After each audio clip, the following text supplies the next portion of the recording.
Hoy recogiendo unas cosas me percaté de este curioso gusanito. No lo veía desde que era un niño.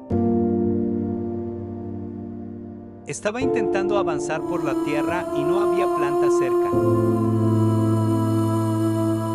No podía quedarme con los brazos cruzados, tenía que ayudarla.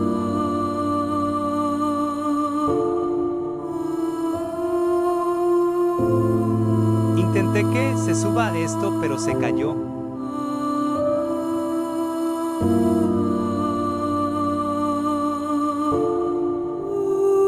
No se agarraba bien.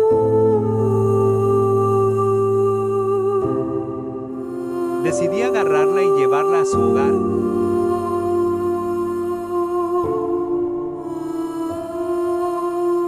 Espero seas una mariposa libre y hermosa. Hasta pronto.